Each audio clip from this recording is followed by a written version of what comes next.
Abraham को मालूम था कि मुझे परमेश्वर ने क्या कहा है। अब्राहम को याद था कि परमेश्वर ने मुझे कहा है कि तेरी संतान इतनी होगी कि कोई उसे गिन ना पाएगा, आकाश के तारों के समान होगी। क्या वो उस बात को भूल गया था?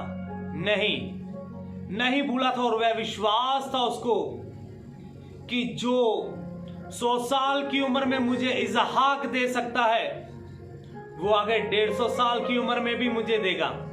अगर इसे लेगा तो एक हो और देगा, अगर इसे लेगा तो एक और देगा। नहीं तो जो उसने बोला है उसको तो पूरा वो करेगा ही करेगा, क्योंकि परमेश्वर के वचन में लिखा है, ये धरती टल जाएगी, आसमान टल जाएगा, पर मेरा वचन कभी ना टलेगा। उसका वचन कभी नहीं टलने वाला है, क्योंकि उसका वचन कहता है उसके कोड़े खाने से हम चंगे हो सकते। और फिर आप कैसे बीमार रह सकते हैं, आप कैसे डिप्रेशन में रह सकते हैं, आप कैसे दुष्ट आत्मा से जकड़े रह सकते हैं। आप आजाद हैं प्रभु यीशु मसीहा के नाम से। आप आजाद हैं, आप फ्री हैं, आप हील्ड हैं, आप डिलीवर्ड हैं यीशु मसीहा के ताकतवर और सामर्थी नाम से।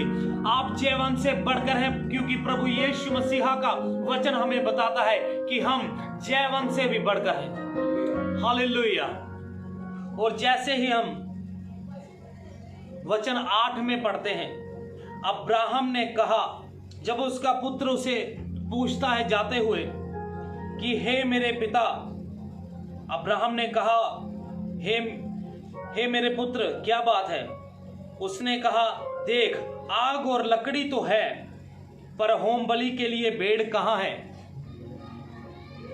जैसे ही उसके पुत्र ने उससे पूछा, तो उसका विश्वास इस जगह पर भी हम देखते हैं 8 वचन में।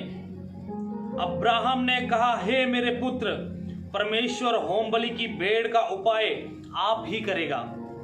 और वह दोनों संग संग आगे चलते गए। यहां पर अब्राहम का यह अंगीकार था, यहां पर अंगीकार के साथ उसका विश्वास था कि हे मेरे पुत्र, होम बलि की भेड़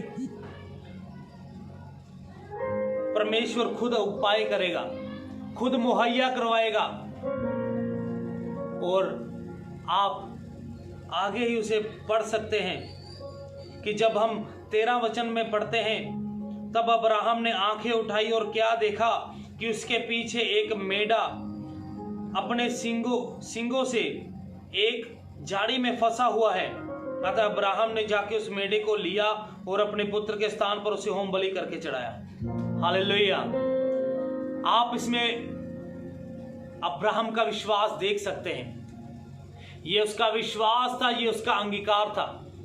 आज आपकी आशीष आपके विश्वास पर और आपके अंगीकार पर टिकी है। आपका अंगीकार, आपको कुछ नहीं दिख रहा, फुल डिस्ट्रॉय है, दिख कुछ नहीं रहा, फिर भी आप बोलोगे यीशु मसीह के कोड़े खाने से हम चंगे हो चुके हैं।